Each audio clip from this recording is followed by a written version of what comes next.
Welcome to Human Potential at Work, the show where we explore social impact, inclusion, and empowerment of everyone, including persons with disabilities.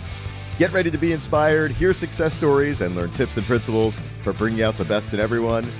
Hi, everyone. This is Deborah Rue, and this is Human Potential at Work. Today, I have a guest that I've known many, many years. He's been a mentor to me and to so many other people. And he is often considered, and certainly by me, as one of the fathers of accessibility. So Mike Paciello is joining us today, and I'm going to have Mike introduce himself, but Mike is the founder and former CEO of the Paciello Group, and I'll let him tell you about that. But Mike, welcome to the program. Thanks, Deborah. Great to be with you again. Good to be talking. Hope my background's okay for a production like this. I never know what to do. Some people like the picture, some don't. But it's good to be here. Good to be here again today. Yes, and I'm really sorry to hear about the passing of your wife. I know that she fought valiantly with brain cancer for many years, and we were really sad to see, her transition. So, yeah. Well, thank you. I appreciate that. I think probably from a lot of my activity on social networks that a lot of folks have a little bit of the idea of Kim's story, 17-year battle with brain cancer, and just kind of finally culminated in her passing back in March. Really, and that might be a good place to kind of start with my own background in that sense, in terms of my relationship with TPG, Paciello Group. I noticed about 4 years ago, really, that Kim's health was digressing to the point that I needed to start to prepare more seriously, for what probably most of us in this field are familiar with, some of the digression that goes along with that. So sold our home, moved into a smaller one-floor home, built all the accommodations into it for her, just in anticipation of it. But a big part of that also was me, along with my partners at TPG, to sell the company. And so, the right offer at the right time came in enough time so that I could still do the transition with them. And I sold the company in 2017, left in 2018. The transition was complete. There really wasn't a need for me, at that level. It's in good hands. The company seems to be doing, pretty well. And that let me do what I really wanted to do, which was retire and stay home and care for my wife, and I was able to do that. So that that kind of takes us to a couple of months ago, and now I'm trying to figure out what do I want to do when I grow up. Right, and my husband has early onset dementia. We're walking that journey right now, so I really can identify with you, and it's sometimes you don't even know how far on the journey are, but we're pretty advanced on the journey. And so I understand it a little bit. And I know that you have children that, we're walking this path with as well. But Mike, let's talk a little bit about your past, because you have a very, very interesting past with accessibility. And I don't even know all of it, but I do know that you were very involved with W3G, and you are one of the reasons why we have an accessibility industry.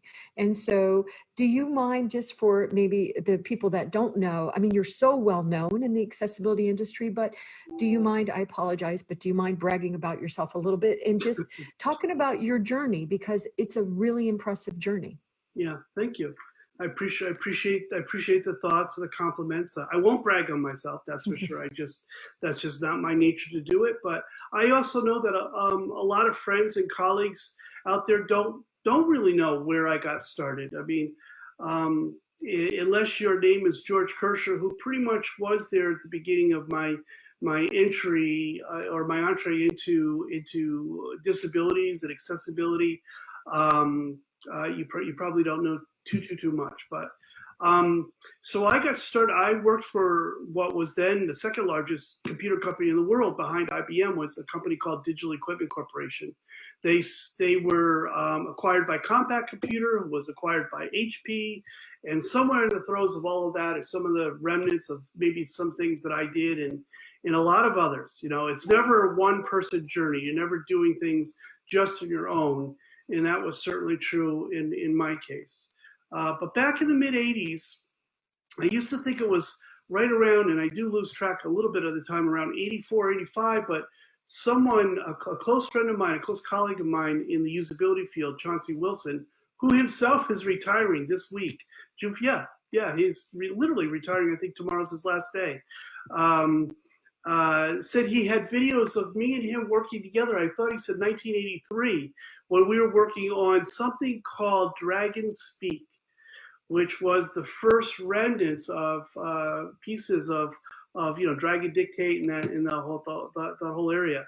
We were doing some user studies there and some analysis.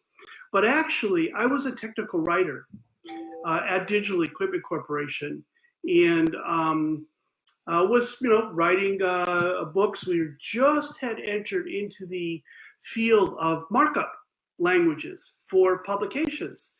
And Charles Goldfarb had invented what he called then GenCode, and then it became SGML, the Standard Generalized Markup Language. And so I was working on that as a writer and really learning it. And at the same time, one of my managers at Digital, had this project that he had been overseeing and then was just looking for someone else to take it over. I volunteered. That project was to take Digital's computer documentation, most of which was computer operating systems for the computers that we built, software for PDP-11s for folks that really want to get old, PDP-8s, PDP-10s, that's what I started out on. Operating systems that people probably have never even heard of, now. But to take those books, which were large books, I don't have them with me on my shelf, but I was looking through a couple of them yesterday, 700-800 page books, and to bring those to the National Braille Press in Boston so that they in turn could convert them to Braille. And of course, anyone who knows even a smidge about Braille, basically 3 pages of Braille to one print page, for those that are sighted. And I watched the process, and they told me quite honestly that it would probably take them, I think at that time, a year to 2 years to produce this book in Braille using the typesetting and the technologies that they had to do, which was very, very manual. And so I kind of walked away from that, and I thought to myself, my gosh, there's got to be a better way, right? And that's usually how it gets started. So I went back to my office and I started to do some search on technologies like GopherNet, right? So people probably don't even remember that, and some of the older technologies, and looking up some stuff about disabilities. I did have a little background because I actually did deaf interpreting for my church and whatnot a few years earlier than that. So I had a little sense of disabilities. But I literally started to find people and started to think, if I could take this markup file and output it, which we were then, to various print types, like PostScript, the predecessor to, Adobe PDF, and different printers, that why couldn't we output it to Braille or to large text or to voice-ready files? So did some searching, linked up with George Kirscher, who was them. At the time, George was by himself. He had a little small business. I think it was called Computerized Books to the Blind, and he would send them out with a little 3.5. I think he started out with the 5.25 inch disc first, the floppy disks, and doing that. And then I met Joe Sullivan. Joe is the owner and founder of Duxbury Systems, a Braille interpretation software, right over here in Massachusetts. I'm in New Hampshire. And long story short, we decided to meet together. I think our first meeting was in Washington, D.C. We may have done a couple of conferences, but there was a big conference there. It might have been CSUN though, actually. Yeah, it was CSUN because it was in the late 80s, early 90s when we first met. And we got together, we formed an international working group called the International Committee for Accessible Document Design. And we built a publishing document type definition called the ICAD 22. And that became really the predecessor for what we do today on the web and making it accessible. Use of markup languages and to generate, at that time documents, but functionally that's what we're doing today, along with various forms of multimedia to make it accessible. So that was how I started. It's amazing. And then you got involved with writing the standards. Yep. Which is a big job. Gosh, yeah. So the truth is, actually, the very first time I started working on, say, the 508 standards was before they were even called Section 508, right? It was computer standards that was led by I think he was a district judge in Washington named Leonard Sahanic. And that came as a result of him calling me because they had digital computer documentation and it wasn't readable by the blind. And so that led to work in the federal government. I served on a couple of the early standards groups as a participant and as a contributor. I worked with the Electronics Industry Association and their foundation and worked on standards and product standards for consumer electronic products, along with a lot of colleagues. Gary Moulton, who, the last I saw Gary is up at Microsoft, and Alan Brightman, and just a lot of colleagues, a lot of friends from IBM. And then eventually, that led to digital had a direct relationship because they were a founding organization of the World Wide Web Consortium that Tim Berners-Lee brought to MIT, which again is right over here in Massachusetts. So that led to me working as a volunteer at MIT and with the W3C on accessibility, which led to Tim and Jim Miller, Daniel Dadier, myself, a few other colleagues. We got kind of requests from the White House, literally from the White House, to look at the possibility of creating a program. And they were talking about an international program right then that would serve the needs of people with disabilities in the web and making it accessible. So the request, I think, went directly to Tim. Tim got us together and we sat down and he said, Mike, do you think you'd be willing to work on this? And I said, are you kidding me? Sure, absolutely. Without a doubt. So I spent that was like 1994, 95-ish. By then I was kind of making my way out of digital because all the work that I had been doing then, building a CD-ROM with complete accessible documentation, that was done and released as a product that digital provided.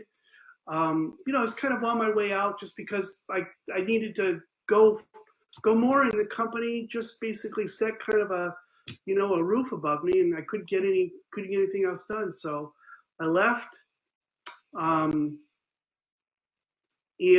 took over responsibility as the first and only executive chair of the Yuri Urbinski Insight Foundation.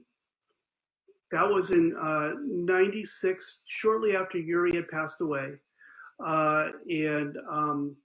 I spent a good part, Daniel, Jim, a few others that were there at the W3C, Dave Raggett, some named Chris Lilly, Joe Hardin and his team, some kids in the college back then, names like Mark Anderson and Chris Wilson, right? These are people who are just beyond my comprehension in the field. We're inventing browsers and stuff like that. And so finally, we came up with the concept of the Web Accessibility Initiative. And the true story is that the White House wanted us to launch that in the fall of 1996. And we wanted the focus to be on an international standard and working group, and we knew that the U.S. elections were going on that year. So we decided that along with the release, that next release of HTML, which I think was 3.2 or 3.5, that we would kind of merge these things together. And again, we ended up launching it in April of 1997 at the, let's see, what was it? The 6th World Wide Web Conference, right? Cool. In Wow. Stanford, right? So if you haven't seen that cup, I haven't seen that cup. everyone, my time. everything connected, and so we launched the Web Accessibility Initiative there, and a few months after that, the consortium hired Judy Brewer to be the director, and the rest is history. And it's interesting as Mike is explaining this, he's making it seem, oh, and we just did this little thing here and just little thing there, but it's actually the birth of accessibility. So the reality is, as we're all sheltering in place during the COVID-19 and seeing, lots of accessibility issues, it's just so important. And we're going to celebrate the Americans with Disabilities 30 years in, June. I forget July what month it is. July It's 25th. Yeah, right, in July. But I have a problem even remembering what month it is, because these things are so surreal right now with the COVID-19. But it's just really amazing what you've accomplished. And I know you're very humble and everything, but I mean, you have really, really broken down barriers for billions of people. I mean, it's really, really amazing. And so, yeah, so I know you're downplaying it, but it is a really big deal, because even to get as far as we have in the accessibility field, we had to have the early pioneers out there, figuring out the way we're going to go forward. So when did you decide to become an entrepreneur and create and was it seems like, if I remember, the name of your company was always the Paciello Group, but now I'm forgetting if that's the correct. But when did you decide to leave corporate America and become an entrepreneur? Well, officially, I left corporate America in 1996, but that was to go with the foundation. That was a huge honor. Yuri Rybinski, along with Goldfarb and a couple of others, were not only kind of the founding fathers of markup languages, but also founding fathers of the W3C. Along with Tim and Robert Caillet and a few of the others, Yuri was there. So his passing was incredibly tragic. I think he was in his late 40s. He died of a massive stroke. And so the family and a lot of friends, people who are literally today very well known in the industry from their work, like Dave Raggett and several others, we all got together. We were up in Canada, and I have no idea how they decided that I was the guy that they were going to make the executive director, but I did. But unfortunately, not too long after the way started, we ran into some funding issues and fundraising issues, and so we kind of closed the foundation down. I think at the end of 1996, or I'm sorry, at the end of 1997, and then at that point, I kind of already knew that I needed to go into other areas of accessibility. And I knew software needed a lot of work, just software. Never mind web software, because web was already getting some steam behind it, some inertia and going. There were great people. Judy had a great working group. The WCAG, the first WCAG group was pulled together even before that. And I was, one of the contributors at that level. But I knew all of that was going to be taken care of because I knew the people that were on that, part of that working group, that committee. So I really wanted to go into something else. I just wanted to do software. So that was when I started to think about starting up my own company. Now, what's true, you're right. My first company was not TPG. Yeah. My first company was a company called WebAble. That's right. Now know where that brand comes from, right? In fairness, I did not come up with the name WebAble. I did come up with the name the Web Accessibility Initiative. Um, but I didn't come up with the name with WebAble. It was actually, I was working with an ISP here to set up a domain, and we were playing with all kinds of, I know we didn't want web accessibility projects and stuff like that. The guy that came up with the domain, who owned that ISP, said, "Hey, why don't you try WebAble? It's not out there, And there were hardly any websites at that time, Right. several hundred, I think, maybe at most. It might have been over a couple thousand. I can't remember, but either way, that's how we came up with WebAble, and I loved it. I still hold the brand, and I own the the charter to it and everything marketing to it now. But I started out as WebAble.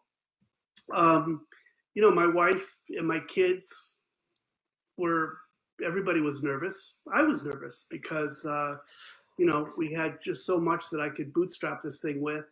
I did have some interest in some offers in terms of some venture capital that, again, didn't work out in the long run, but still it gave me I got a lot of help from a business perspective, which is where I lacked. I had this technology and technical perspective, especially from a UX, user experience and usability standpoint, but I really didn't have very good business sense. I just had heart and zeal and an entrepreneurial spirit to get it up and get going, and some ideas of where I knew we could make a difference. And so that's how I launched WebAble.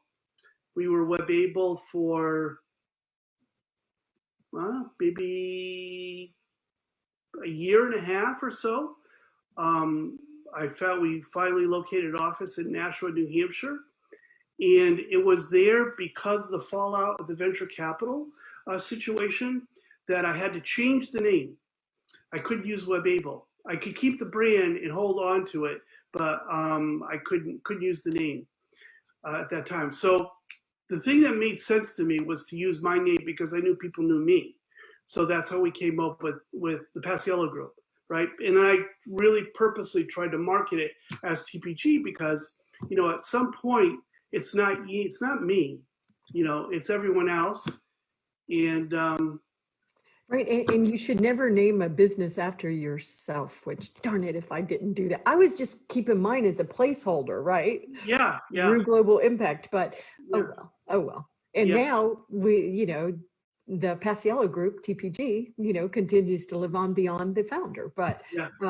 so tell the audience a little bit about, because we do want to give some love to, the Paciello Group, because I know that you have sold it, but tell us a little bit more about, who you were. And I know at one point you and I created my company, Tech Access, because I really wanted to give back and I wanted to be an employer of people with disabilities, but I followed what you were doing.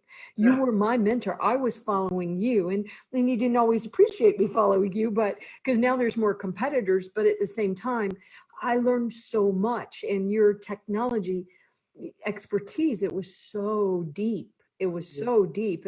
So I couldn't catch up, nor did I need to catch up, because I was looking at it differently. But it is because of the work you did that entrepreneurs like me and a whole bunch of others were able to move into an industry where we could actually try to thrive and, make a living and make a difference. And I credit you with that, Mike. Well, sorry. The truth of it is, TPG became what it became because of the people that we brought on. And ironically, while I had a vision of things that I always wanted to accomplish, I keep a whiteboard, I write ideas all the time, and that just doesn't seem to go. I think my brain won't stop until I stop. But I realized after maybe the first 3-4 years as a company that I needed to really bring in others who also had a good, strong, solid reputation in this field.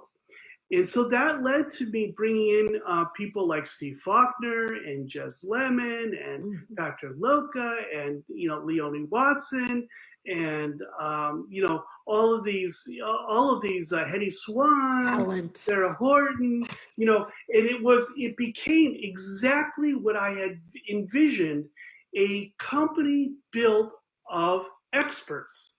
Mhm. And if I had a little more money and a little more time, in spite of, regarding Kim, my other goal was to make the company so attractive that I would get all of the world's experts in one big room, and we would just, we would just do the world right by that. But I didn't have enough time, and I didn't have enough money. Right. I will say this one thing I'm very proud of about TPG, besides all of the things that we did and the contributions that I feel that the team made, um, was we never poached an employee. We I never know. I poached remember. anyone. I remember you saying They that. always came to us. They always came to us, and I've always lived by that. That mantra, so to speak. If you build it, they will come. And wow. So that core, for the most part, some have left. Quite obviously, Carl's left, Leone's left. A few others have left. Great people, and that's kind of to be expected in the maturation of any large organization. But for the Right. most part, the core is still there. Hans is still there. Steve is still there. Jez Lemon is still there. Sarah's still there. So some awesome. And I'll say that what we called you behind your back was they were the TPG rock stars. Yeah, Because they these are. were the brains and Yeah. are still often the brains. And even though some of these brains have left, and these amazing talented people, but others have come in and Yeah. joined. Yeah. And it's really exciting. I was actually talking to investors the other day, and they were and I want you to address this, but they were periodically, I have investors come to me and they ask me my opinion and stuff about the industry. And they, this one group they're looking to buy an accessibility company. And they want an accessibility company that does tools, which you and I've had many conversations about tools, and there's a place for tools, but I sometimes worry about what these accessibility companies and tool makers and they don't always give the customers the full picture of what these tools can do. And so I think sometimes there's danger in that. And so this group was saying, well, yeah, we really want to just buy somebody and we're going to do a tool and we're going to solve all these problems. And it's like, okay, yeah, I've heard that before. But I also have said to investors that I think it's great that you want to invest in the accessibility field, but I'm hoping that at the end of the day, the money that you invest in this field will actually provide value to the community of people with disabilities. And I haven't seen it in some cases. I feel that they've actually hurt the accessibility field. And I've heard corporations say, Mike, that they don't feel there's enough real talent out there to help them solve these problems. So yeah, you're going to sue me, but I have accessibility experts that come in and say, all you have to do is do this. And I do that, exactly what they tell me, and I'm still getting sued. So is there a problem with the accessibility industry? Am I doing it wrong? So there's a lot of confusion, and there continues to be a lot of confusion. And I was just hoping that you might address some of those issues. Sure. Yeah. Excellent. I mean, all of your points are salient and right on target. Yeah. So, it is true. We kind of throw around those adjectives about rock stars and experts, and we get certification programs and things along those lines. But I'll try to carry these, and if I forget something, just interrupt me and let me know. But I'll try to capture a couple or 3 points that you just asked. So one thing is true. Let's lay our cards out on the table. Investors are in the business of investment for one reason and one reason only, and that is to make money. And if you're not generating high percentages of EBITDA and revenue and showing strong cash flow, they're just not interested. You just don't have a growth story. And frankly speaking, the venture capital companies of the world, I think for the most part have more or less, unless they're a very small venture fund, They're not interested in the accessibility business because it doesn't have the volume, it doesn't have the numbers, it doesn't have the scale for them to produce the billions that they really want to do. And now it's trillions, right? We're hitting that mark now where it's trillions of dollars.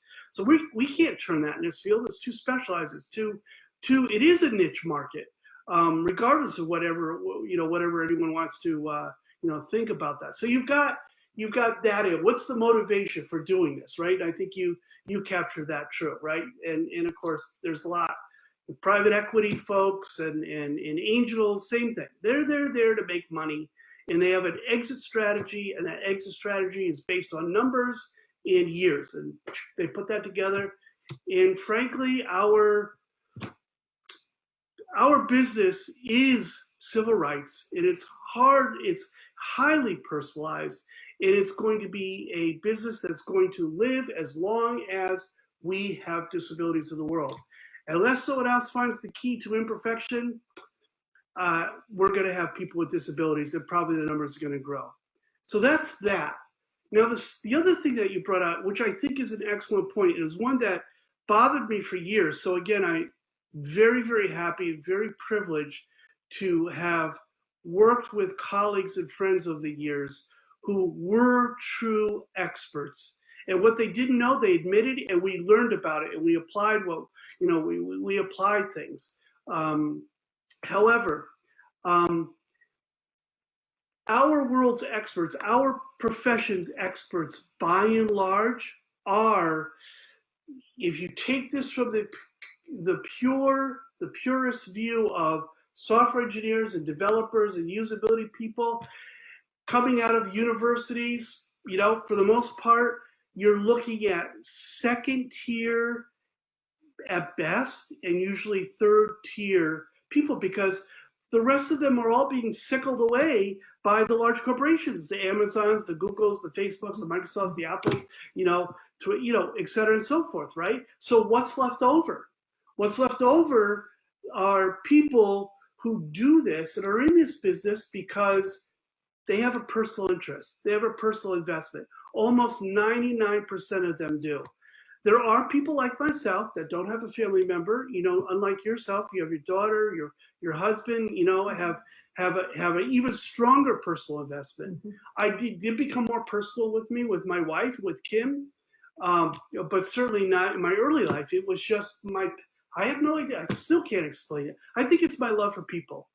And someone recently said to me, you love to serve others. You love to help others. And it's true. There's nothing I've ever done. I can't help myself. Call it a disease. I don't know. I'd rather, if there ever was a pandemic of this, that's what I'd like it to be, right? I agree. So we don't end up with the quality of engineering or the solutions. There are some good solutions out there, but I have always contested, and I know this might be a little bit controversial, especially because the potential of who this is going to reach. I still think screen readers are poorly designed and poorly architect designed. And today, it's proven by the fact that we're constantly fixing it, making it better, right? And then it's always trying to play catch up. I've always felt that along with other screen magnifying software, same thing. A lot of the voice information systems, I think, just not enough thought put into them. So what does that do? It produces companies of people who basically have good intentions, or at least start with good intentions, like yourself, like SSB, like DQ, and other companies, Level Access, before Robin Unice, his company before that, with good intentions, but just not, it's true, not the kind of quality of engineering. And so these things that they're selling, and again, I'll talk about another controversial topic because I know it's hot on everybody's plate, are the overlay companies, right? So right. Plug this in, write a code, send it out to our server, everything's accessible, right? Yay. Oh, good, I pay you one fee, and we're all done, and I get rid of all the consultants who are killing me, right? Right. And we know it doesn't work.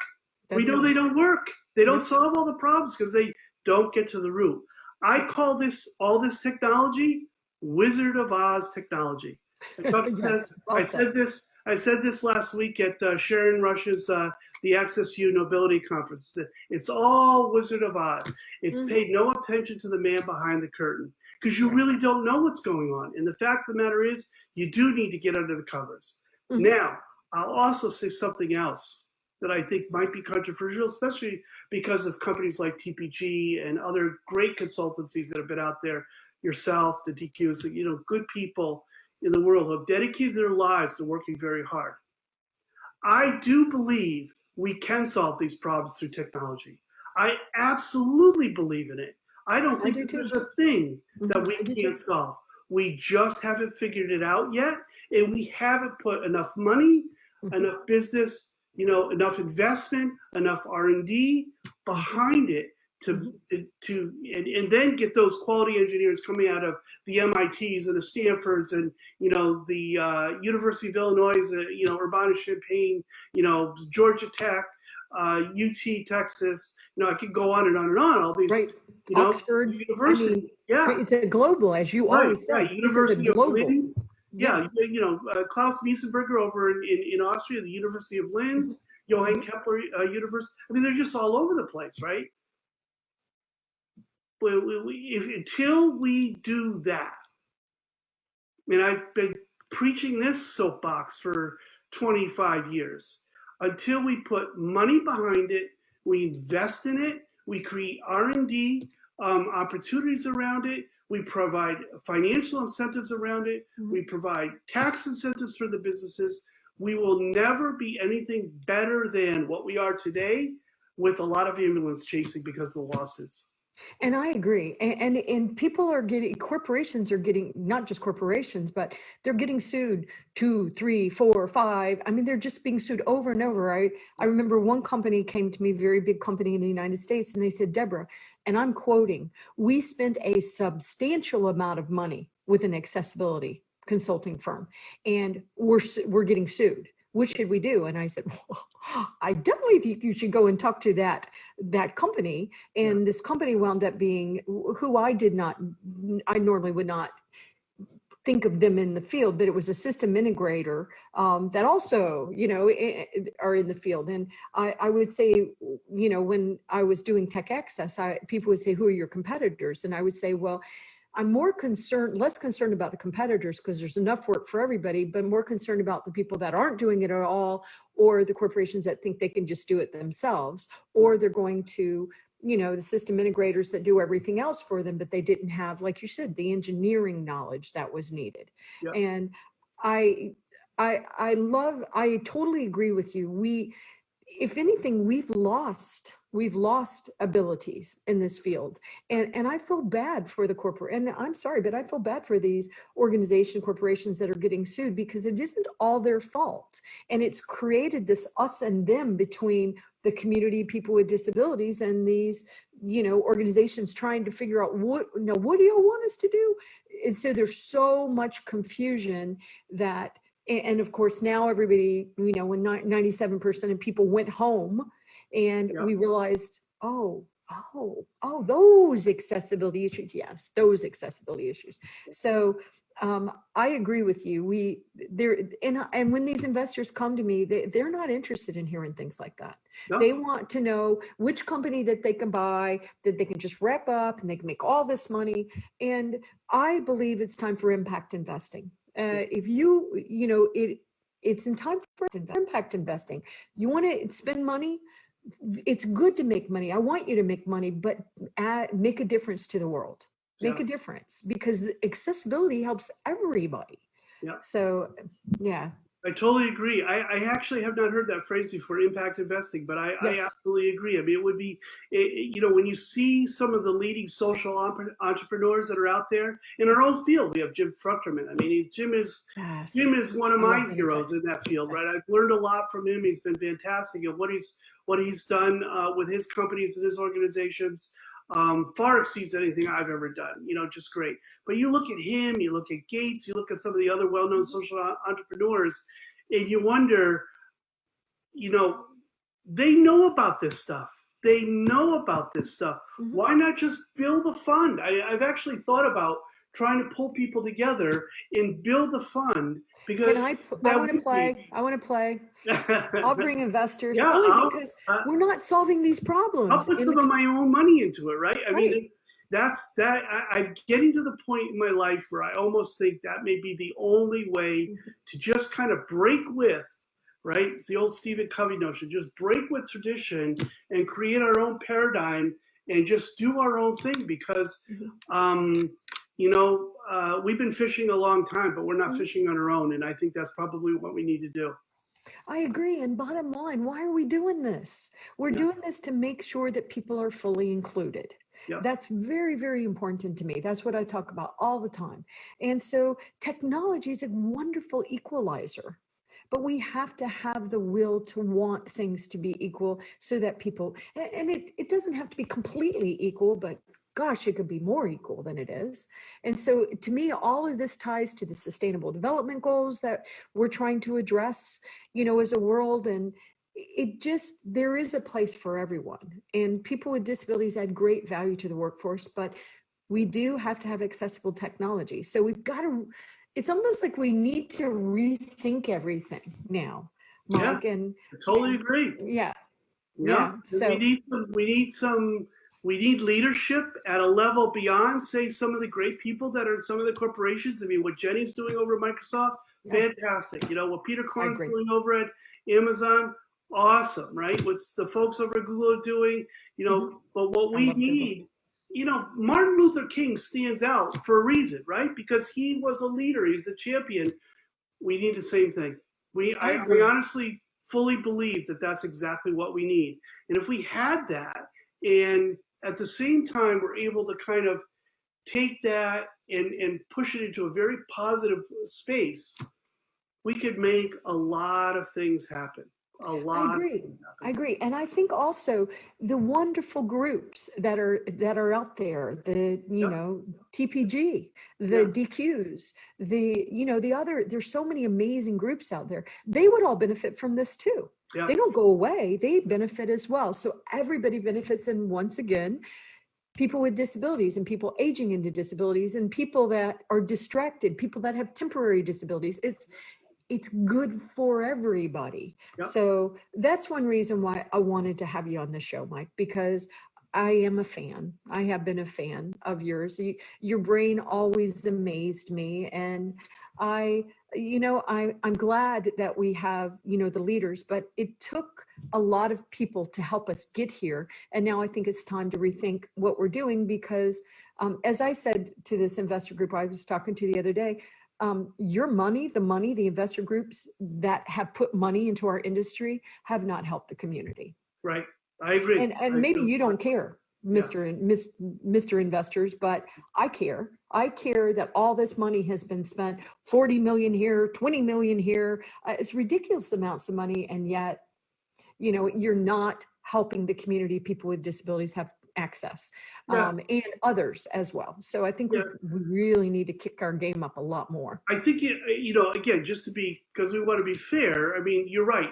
Some investment companies, including, some of the companies that we've mentioned that have made investments, I would want to pull the proverbial blanket out from underneath them completely. Their money has been useful and it has accomplished little things. Right. In a global perspective, though, have we really, have things really changed? And the reality is, not so much. Not so much. I can think back to my mentors. The Harry Murphys, the Larry Scatters, the Greg Vanderheidens. When I was growing up as a young kid, in accessibility. And I think that they would tell you, well, they have seen some market improvement in some things, but it's not where we saw back then, way back then, where we could be and what we could have done. And we're still kind of just twiddling our thumbs sometimes. Yeah, it's an opportunity. I'll have to get on your calendar to talk about it. But Mike, I know that I've taken a lot more time than I usually do, but it's, and I apologize working from home as my dog is barking about something in the background. Apologies for that. No worries. But tell the audience how people can contact you. Sure. Yeah. Well, you'll see me on Twitter. You'll see me on LinkedIn. You'll see me on Facebook. Every now and then I do something for Medium or something, some Instagram things and stuff like that. But those are the three social networks that I primarily focus on. If you want to send me email, you can send it to me at Mike Paciello, my name, at gmail.com. I'm always happy to take email. And I do have a home office. My phone number is 889-7734, area code 603. I live in New Hampshire, but if you come and visit me, better give me a warning. That's right. And also, I did want to remember to give a shout out for WebAble TV, because you were also very involved with that. And just maybe before we go, you could just... So the URL is webable.tv. That's it's hosted and produced by TV Worldwide, Dave Gardy over there. Dave and I have been working, we've been working together. I think it's got to be at least 20 years, if not more. I think 25. We've had a number of things. So Dave does a lot of my work there. We produce shows. We do things not unlike what you're doing right here. Again, just to build, build a little inertia, a lot of awareness. And then maybe around July 25th this year, I might do something else. Cool. Sounds exciting. You'll have to come back on and talk about it. Thank you for everything you've done, Mike. I really look forward to this next chapter and really appreciate everything you've done, TPG continues to do, and the accessibility industry. So thank you for being on the show today, and thanks everybody that's been watching. My pleasure. Thank you, Deborah.